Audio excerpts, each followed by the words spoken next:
Salut à tous, c'est Pang de la chaîne, bienvenue sur cette vidéo qui aujourd'hui va étudier un nouveau livre. Je pense que c'est vraiment quelque chose d'utile à faire, ces études de bouquins. Ma priorité reste Hellman, Boyne, après le travail en Hyper-Imperia. Celui sur Persuasion Engineering, plus je le relis, plus je me rends compte que c'est clairement ce que je vous ai déjà expliqué. Au travers du feedback du séminaire, il n'y a pas forcément grand chose de nouveau.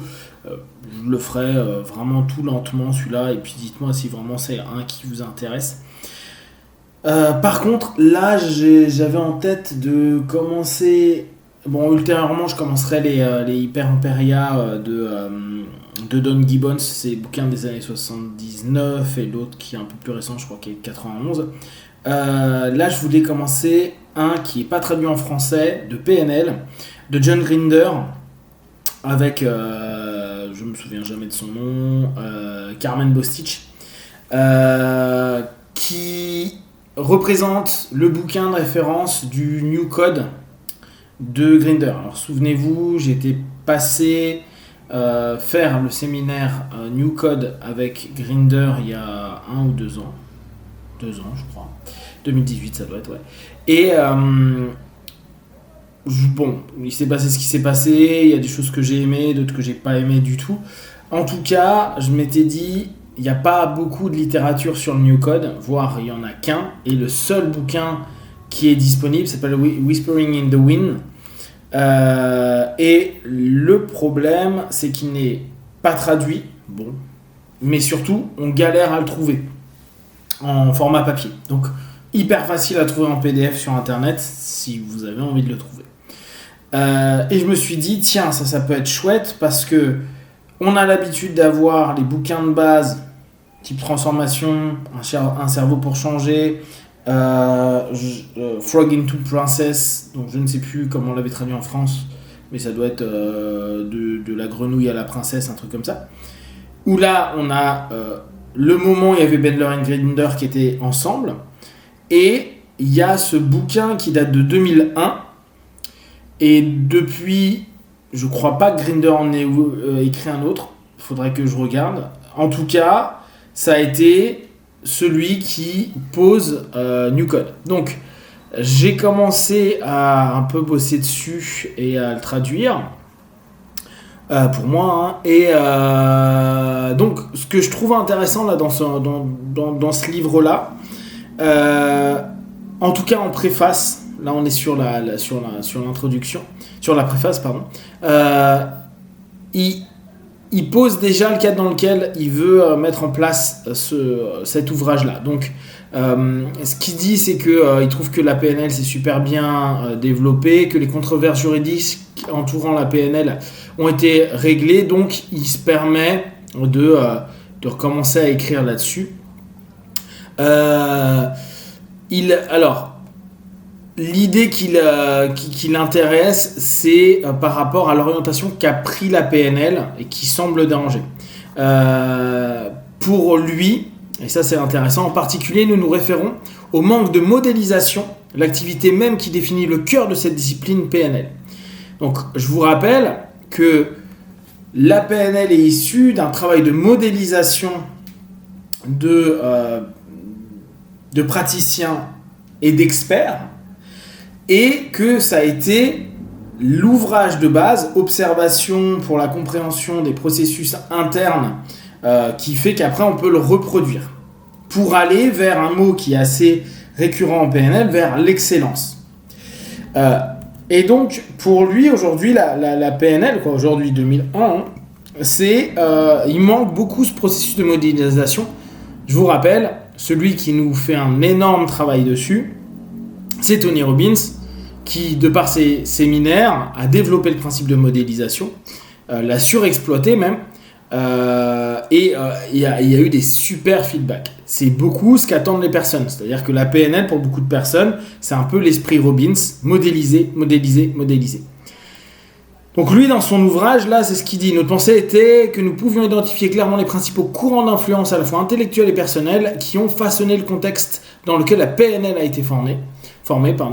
Cela donnerait une certaine profondeur au système. Donc, il a vraiment cette notion-là. Il n'est nulle part disponible de la description publiée des processus par laquelle la modélisation initiale a créé le domaine de la PNL.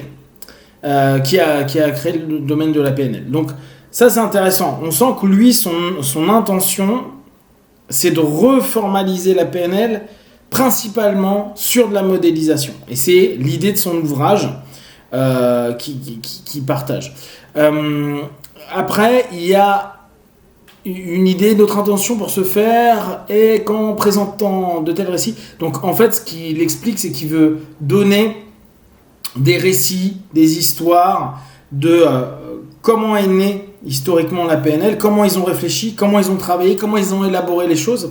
Et l'idée, c'est nous pourrions pointer vers des stratégies spécifiques, à la fois littéralement et métaphoriquement, qui se sont avérées efficaces dans la modélisation de l'excellence. Donc, cette sémantique excellence est très très récurrent. Donc, en gros, son ouvrage va être basé sur cette idée d'histoire, cette idée de fonctionnement de base, mais pas que, parce qu'il a développé le nouveau code, le New Code, et il va le comparer dans son ouvrage. Donc, lui, ce qu'il a envie, c'est propositions spécifiques sur la façon d'améliorer l'application réelle du modèle créé par les processus de modélisation. Ce qui est intéressant, c'est qu'il ne veut pas simplement rester sur de l'intellectuel. Et comme je l'ai dit récemment sur une vidéo de PNL, l'idée de la PNL reste constamment d'être dans du concret, dans du réel, au-delà de je réfléchis, c'est super, ça me fait du bien, blabla. Je mets en pratique, sur moi avant, et puis après avec les autres. Donc ouais, c'est amusant, à un moment il fait une comparaison, la programmation, la PNL a une enfance raisonnable, raisonnablement spectaculaire et une adolescence tumultueuse, et il veut faire passer à une nouvelle ère. Ce qui est assez intéressant, c'est que, alors bon, c'est là où on voit la différence entre le bouquin et la réalité, mais il dit dépasser les personnalités des co-créateurs, et il met un peu plus loin, ce n'est pas parce qu'il y a eu des embrouilles personnelles que pour autant il faut prendre ça en compte, on est passé au-delà de ça. Et la réalité terrain, c'est pas vrai, hein. Tu sens que Grinder a pas passé encore des masses avec Bendler, et inversement. Mais bon, ça après, les bouquins, c'est les bouquins. Donc le bouquin va être divisé en préface, en prologue, donc en 3 parties surtout. Un chapitre sur l'épistémologie de la PNL, une présentation de l'épistémologie de la PNL. Donc ça, c'est son premier truc. Chapitre 2, la terminologie. Donc ça va être basé sur des termes clés de la PNL. Le 3, les antécédents intellectuels de la PNL. Donc c'est revenir sur les sources les plus influentes des stratégies, des méthodologies et des modèles. Donc que Bendler et Grinder ont étudié. Chapitre 4, les antécédents personnels.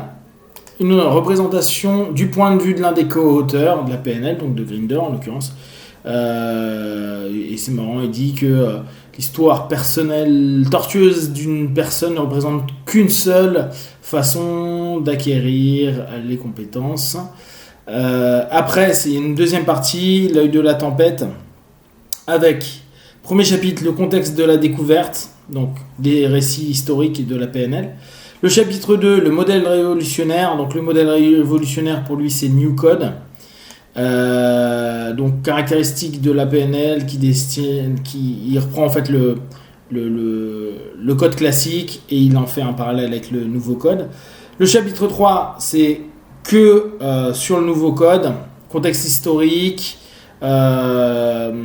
comment il a émergé, les triples descriptions.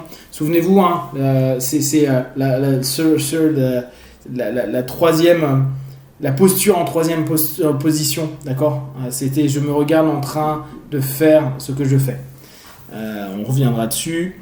Et puis après, troisième partie, une brise marine stable.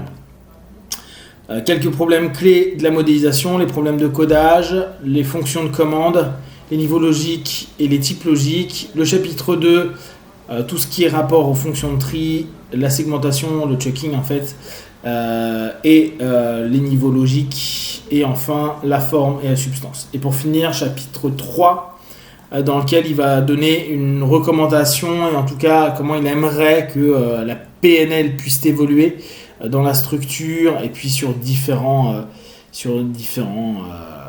facettes. Donc ça reste quelque chose qui va être assez important dans la lecture. C'est un bon ouvrage. Si vraiment vous pouvez lire l'anglais, je vous invite à le lire. Ça va pas être de la technique genre on va voir un switch ou on va voir un métamodèle ou un métaprogramme ou autre. Pas du tout. Il y a des éléments où clairement on va pouvoir le mettre en action directe, mais c'est pas de la technique en tant que telle. C'est des concepts qui peuvent être mis en pratique dans notre PNL. Et comme la PNL est basée sur la pratique, les objectifs et la pratique, je vous invite à mettre des objectifs de mise en place de ce qui va être proposé par Grinder à ce moment-là pour que vous puissiez peut-être faire une évolution dans votre travail qui soit d'accompagnement, qui soit de coaching ou qui soit dans le quotidien pour avoir une meilleure communication avec autrui ou avec vous-même et avec vous-même surtout. Voilà, si vous avez des questions, n'hésitez pas que vous partagez sur Facebook, YouTube, j'y répondrai le plus rapidement possible. Et comme d'habitude, de tout ce que je propose, ne prenez que ce qui est bon juste pour vous. Testez, observez, analysez et concluez. Be one, ciao.